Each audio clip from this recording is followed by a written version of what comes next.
So అందరూ హైదరాబాద్లో ఉంటారు.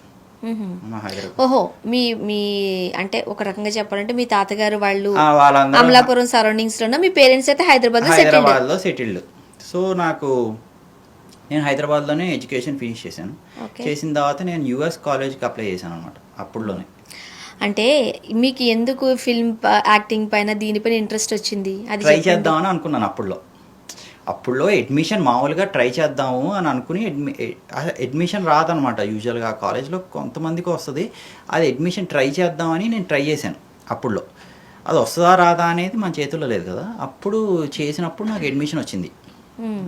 సో ఆ అడ్మిషన్తో నాకు వచ్చింది, నేను వెళ్ళగలిగిన తర్వాత అక్కడ అన్నీ ఫినిష్ చేసిన తర్వాత అవన్నీ చూసి ఇదిగో భద్రం బీ కేర్ఫుల్ బ్రదర్ అని ఆపర్చునిటీ ఇచ్చారు నాకు. అంటే మీరేమో యూఎస్లో ఉన్నారు ఆ టైంకి, మారుతి గారు వాళ్ళ టీం ఏమో ఇక్కడ ఉన్నారు హైదరాబాద్లో. ఎలాగ అప్రోచ్ అయ్యారు మిమ్మల్ని? అవన్నీ చూసేవారు, నేను పంపించేవాడిని మెయిల్ ద్వారా. ఆయన ఫోన్ నెంబర్, వాట్సాప్ ఉండేది, ఇవన్నీ ఉండేవి కదా. వాళ్ళ టీంకి వాళ్ళందరూ ఉండేవారు కదా, వాళ్ళందరికీ నేను కోఆర్డినేట్ చేసేవారు. నన్ను చేసినప్పుడు చిన్న సినిమాలు తీసేవారు అప్పుడులో, చాలా చిన్న సినిమాలు తీశారు మారుతి గారు అప్పుడులో. అప్పుడు నా సినిమా, నేను ఈ సినిమా కాన్సెప్ట్ అనుకుంటున్నాను, వీళ్ళు అంటే ఈ సినిమా మొత్తం అయిపోయిన తర్వాత గీతా ఆర్ట్స్ డిస్ట్రిబ్యూషన్ కంపెనీ ఈ సినిమాని రిలీజ్ చేశారు.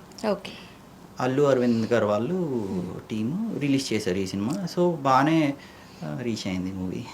అట్లా మీ ఫస్ట్ మూవీ నాకు అలా ఎంటర్ అయ్యాను అనమాట తెలుగు ఫిల్మ్. సో ఆడిషన్స్కి మీరు హైదరాబాద్ వచ్చారా? వచ్చాను హైదరాబాద్. నేను అసలు నాకు ఇన్విటేషన్ వస్తుంది అనుకున్నా, నాకు అసలు నమ్మకం లేదు ఫస్ట్.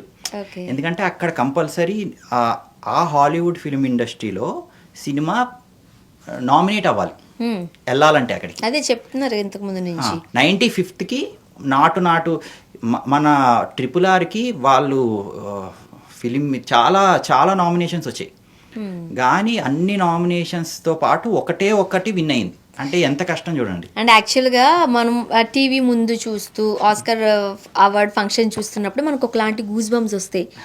మన తెలుగుకి సంబంధించిన అనౌన్స్మెంట్ వస్తే మనకి ఇంకా ఒకలాంటి ఉత్సాహం.